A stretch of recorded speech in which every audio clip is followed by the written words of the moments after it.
Salut, moi c'est Guillaume, ton hôte. Je suis gay et j'ai été très longtemps sexuellement bloqué. Ce podcast, c'est comme un guide. Chaque épisode t'aide à sortir du non-dit, à entendre tes désirs et donne des conseils pratiques pour ta vie sexuelle ou amoureuse. J'essaie de vivre de ce podcast, alors si tu aimes mon contenu, fais un don. Tape bit.ly/comment devenir dans ton navigateur. Tu auras aussi mon Instagram pour voir ma petite tête et les infos pour venir à une rencontre entre auditeurs dans ta ville. Allez, place à ton épisode, bonne écoute.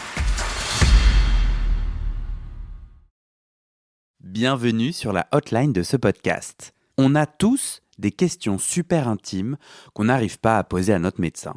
Alors dans ce format hotline, un auditeur me partage sa question intime en toute confidentialité et je trouve un médecin ou un psy gay-friendly pour répondre.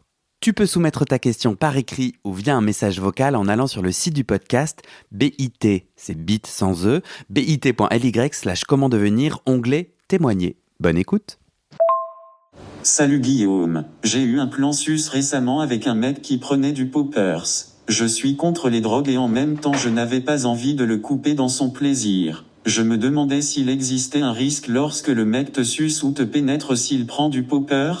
En plus l'odeur embaumait toute la pièce, j'étais ravi. Néanmoins, le mec a joui dans ses mains en mode cut pour ne pas en mettre partout, c'était une gentille attention.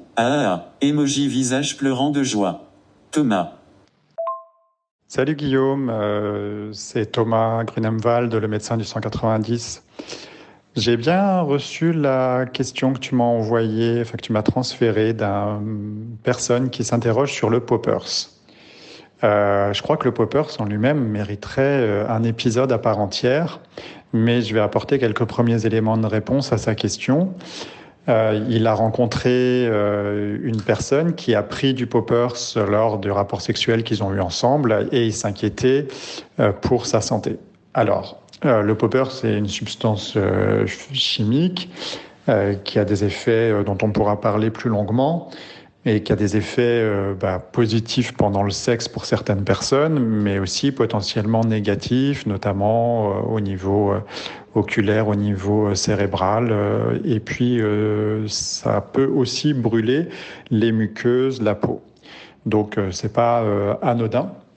Mais les effets potentiellement négatifs sont exclusivement pour celui qui en prend.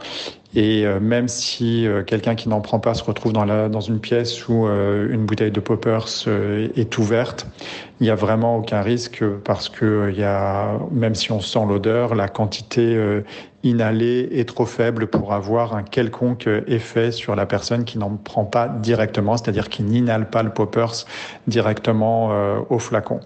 En sachant, je rappelle que c'est toujours mieux de ne pas coller le flacon à sa narine, déjà pour diminuer un peu la quantité inhalée, et puis pour éviter les risques de brûlure des muqueuses ou de la peau liées aux poppers. Mais s'il y a de la demande, je pense qu'un épisode qu'on enregistrerait tous les deux sur le poppers serait vraiment utile. J'espère que ça répondra à la question du patient, de ton auditeur, et je te souhaite une bonne journée.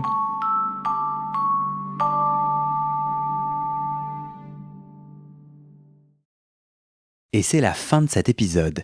Il y a plus de 130 épisodes à découvrir sur ce podcast. Ça fait beaucoup, alors je t'ai rangé les épisodes par thème. Conseils sur la sodomie pour ne plus avoir mal ou comment bien faire son lavement. Le BDSM, la bisexualité, couple ouvert ou exclusif, le racisme, le polyamour, etc., etc. C'est génial et c'est sur le site du podcast. Tu tapes bit.ly/comment devenir dans ton navigateur. Ah, une dernière chose, ne t'en va pas, si tu aimes mon contenu et que tu veux que ça continue mais tu ne peux pas devenir un des 400 en me soutenant financièrement, tu peux m'aider en quelques clics. Écoute bien, il te suffit de cliquer sur s'abonner ou suivre sur la page du podcast dans ton app d'écoute et de mettre 5 étoiles.